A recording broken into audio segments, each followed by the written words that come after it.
Joining us now on Blitz is Michael Brown, sixth-year head coach of the Commerce Tigers.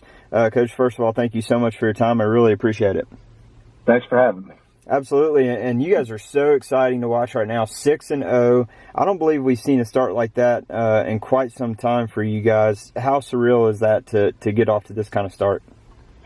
Well, you just try to take it one game at a time, and the challenge is not to look back and stare too long at what you've accomplished, but to keep your eyes on the task each week. And so we try to emphasize to our kids that the next opponent is the biggest game of the year because it's the next game.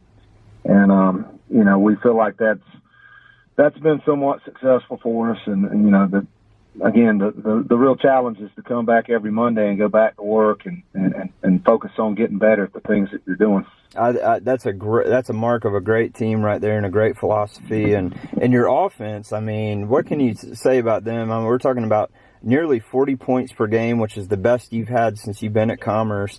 It just seems like there's so many weapons that it makes it hard for teams to stop any one guy. Well, it's a triple option, and so when you're running the triple, there should be at least three threats, and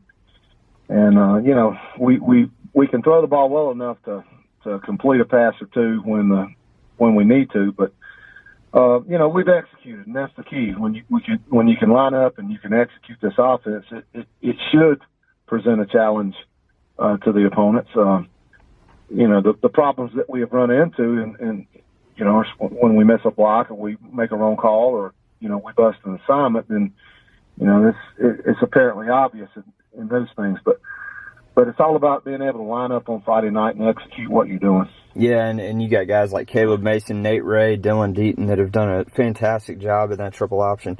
On the flip side, your defense, I mean, this has been phenomenal as well. 7.8 points per game allowed.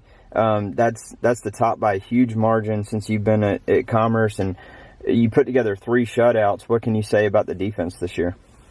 They've done a good job of, again, preparing during the week, and our coaches on that side of the ball are as good as anybody. They put a lot of work into their game planning, and again, it all comes back to what's happening on the field Monday, Tuesday, and Wednesday, and so we put a premium on our practices and making sure that our kids come to practice to get better and to learn their assignments, learn what the defense is trying to do or the offense is trying to do to attack us. And again, our coaches have done a great job preparing our kids during the week.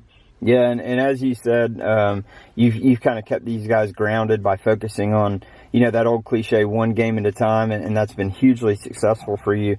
When you look at this team from a broader perspective, what do you feel like is the ceiling on this team? Is this a team that we think could make it to the Benz and win the whole thing this year? I certainly wouldn't want to, even speculate on something like that. It's a football team that's enjoyable to coach, and I'll say that. They know how to work. These kids are workers, and they've put their time in the weight room, and so whether it's in the weight room or on the practice field, they are going to give you what they have, and they're going to come to work every day, and they're going to do it with good attitudes. And we have tremendous senior leadership from our seniors, and that's been as good as it's ever been here. And I think that's a big factor as well. Now, having said all that, we've still got a lot of things that we're trying to get better on.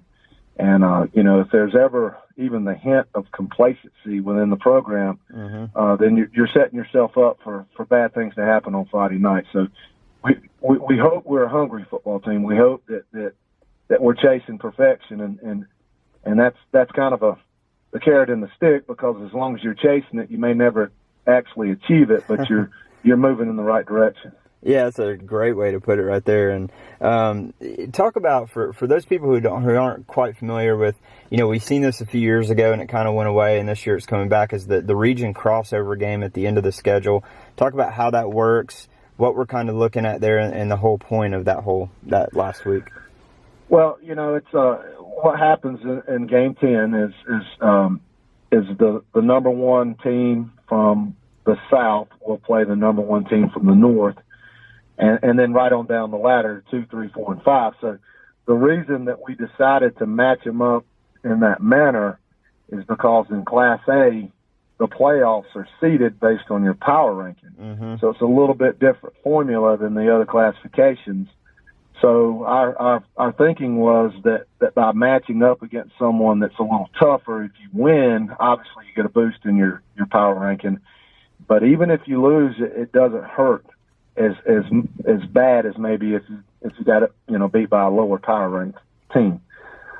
So that was kind of the thinking on that, and it sets up a true region championship for Game 10, and you're taking 1-1 and they're playing, so it's kind of interesting. Yeah, it is. I actually was going to hit on that exact point, is that creates an actual region championship for you guys, and we look forward to seeing the Tigers in that game. Not to put too much pressure on you guys, but again, you guys are doing a fantastic job, and appreciate everything you do there, Coach, and thank you so much again for your time, and wish you the best of luck moving forward. Thanks a lot. Thanks, Coach.